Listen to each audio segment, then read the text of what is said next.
There's nothing that I hate more than the idea of a stranger touching me. I've been like this ever since I was a kid, honestly. If you don't know, I'm autistic. And growing up in Turkey, it was like a traditional thing for people to just kiss you on the cheeks. And I was the kid that was so disturbed by the idea of a stranger putting their mouth on my face that I refused. Even my family members, like when we would go to my grandparents or something like that, I would actually like hide behind my mom's legs or something like that. Or I would, I developed this coping skill of just putting out my hand like for a handshake instead of letting them touch me. Because like the hand was a little bit better than like mouth to the face, right? You know, I thought I was over that, but now that I think about it in adult terms, I'm actually quite not over that. I still don't like the idea of people touching me. Not everybody, but for most people. Like 99.9% of people out there, I do not want touching me. Not even a handshake, to be honest, because it's kind of gross. And when I had to think about the idea, okay, so if you don't know, I just recently got out of a long-term relationship. I was with this person for 8 years. They were my first sexual partner and my only. I've talked about this channel about having a high sex drive, which I know makes no sense with what I'm saying here right now. But I don't think the two are related necessarily, and this is the lovely contradictions about, you know, being an autistic person, is that you can have a desire for something without actually being able to, let's say, experience it in the physical, because the physical, it doesn't match your fantasies or something like that. I don't know how to describe it. I think if you know, you know. This world doesn't quite match the fantasies that we have in our heads. And I think autistic people have like really amazing fantasies because we have very active imaginations, and we can create pretty much any experience at will in our heads. But the reality doesn't quite match most of the times. Yeah. So as much as I have a high sex drive and a desire to have those kinds of experiences IRL, I also have this disgust when it comes to people. I kind of have to respect that, and I have to honor that, because like this is who I am, like this is who I've always been. I can't do the hookup culture. I really can't. As much as I wish I could, like I can't get on board with that. When I see people, when I meet people, when I interact with people, for the most part, I don't have a sense of attraction. I call myself a lesbian, but even for women, like 99.9% of the women I meet, I will not have an attraction towards. Sexual, physical, emotional, whatever. Like I just will not have an attraction for them. And maybe there's a term for that in the asexual community. I'm not sure what that term is. If you want to enlighten me, go ahead. But like for the most part, I don't have an attraction to people. It's very rare for me to like somebody enough for me to want them to touch me in any way, shape, or form. Which is such a frustrating reality when you take into consideration that I do have a high sex drive, and I have wanted to, like when I was having it, like I wanted it every day, you know what I mean, or multiple times a day. And because I was with a single person that I liked enough to let touch me, yeah, it was fine. That could have been a possibility if that person was also interested in that, but they weren't. Or at least they were in the beginning. So yeah, I've decided to be celibate until I meet the love of my life. And, you know, it's no big deal. It's not like I was having a lot of action in this relationship anyway. I've been practicing for the past 2 years. Is it ideal? Of course not. You know, we're in human bodies. We want to experience these things. It's almost like having a mouth and not being able to taste food. But at the same time, if all the food out there disgusts you, you might have to, I can't find a metaphor that fits the situation. You might have to live on an IV for a little while. I don't know. You might have to live off of IV for a little while. I hope YouTube doesn't flag this video now. Anyway, as I was saying, Yeah, I mean, there's a ton of people who do this for other reasons, like religious reasons. Like people have these beliefs about marriage and things like that. I'm not religious. I don't have those kinds of beliefs. I don't even believe in marriage. It's like whatever. But I do believe in falling in love, and clearly my body has a tendency to reject anything that isn't love. Like, as much as I can fantasize about these things in my head, when it comes down to the reality of situations, I genuinely prefer most people to stay 6 feet away from me and not even touching my aura. It's all about energy, you know? That's why I'm starting to realize I could be pansexual, because it's really all about the energy of the person. Like, I thought I was really into girly girls, right? That was my type. Those were the people I would have a crush on when I was growing up, for the most part. And then I got into a relationship with somebody who has a bit more of a masculine energy than I was imagining, you know. And yeah, they were still in a female body, but they had more of a masculine energy than I was expecting to be attracted to. So who knows? I might end up falling for somebody in a male body who has a feminine energy this time. Anything is possible.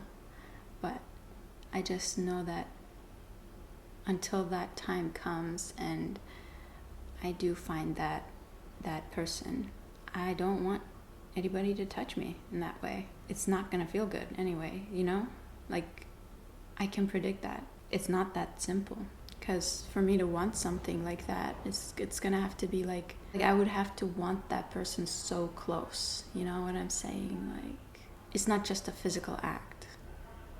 At least not for girls. I don't know how it works for guys, but a lot of the girls I know would probably agree with this, what I'm saying right now. Let me know if you do. Let me know if you relate to this, if you feel this way. And even if you're young, like, let me know. Like I said, I've only had one sexual partner in this body, and I was with them for 8 years. So yeah, I don't really relate to the whole hookup culture that we have going on here on Earth at this time.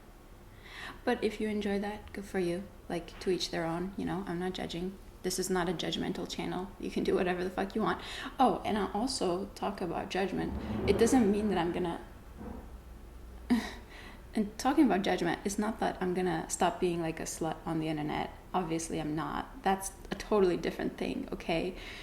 Like, I'm not gonna take down all of my slutty shorts just because I'm going to be celibate. Like, you can still look. You can't touch. So I will continue to be a slut online because that's just fun, honestly. And I enjoy it. And, you know, I do have that side of me. It's not that I'm going to be a prude all of a sudden. I'm not. Like, I think sexual energy is kind of misunderstood, because I think sexual energy is life force energy. Like, sexual energy is creative energy. Like, it's a powerful spiritual element almost. And you can channel that in so many ways, right? I think dancing is very sexual in nature. Like, just any sort of movement of the body where you can move that energy through your body and use it in creative ways, and that's your energy. It has nothing to do with anybody else. I mean, sharing that with another human is a choice, but the sexual energy part, that's yours. You can do whatever you want with that. You can enjoy it by yourself. You can choose to share it with another person. You can choose not to share it with another person. It doesn't mean you have to close the tap just because you're not sharing it with someone. Let it run, you know? Like, enjoy it. It's yours. I think a lot of women feel ashamed about their own sexual power, especially if they've been treated poorly because of it, or judged or shamed. And I think it's like the biggest crime to humanity, the biggest crime towards women, to shame somebody for their sexuality and their sexual energy, because, like, that's where your power comes from. When they burned the witches, they also shamed all the women for their sexuality. It's the same vibe. Like, they took away their magic. They took away their power. And a lot of women are, like, really insecure, and I think it's because they're not in touch with their own sexual energy. when you shut yourself off to that aspect of you, it's like it's a huge part of you that you're completely shutting off. And I understand not wanting to share it with people. I understand that clearly, because people can abuse that. People can use that. Like, people can definitely damage that aspect of us if they treat it poorly. But I'm just here to remind you, like, your sexuality is yours and doesn't belong to anyone else, regardless of who may have, touched it or damaged it in the past. It's yours to embody. There's nothing like shameful about that. There's a lot of power in that. And I do think God is a woman. I'm gonna piss off all the religious folk now. No, God is definitely a woman. Are you kidding me? Like, we're the original. We are the blueprint. We're like creative energy in our core. And the fact that we've been abused by our culture for like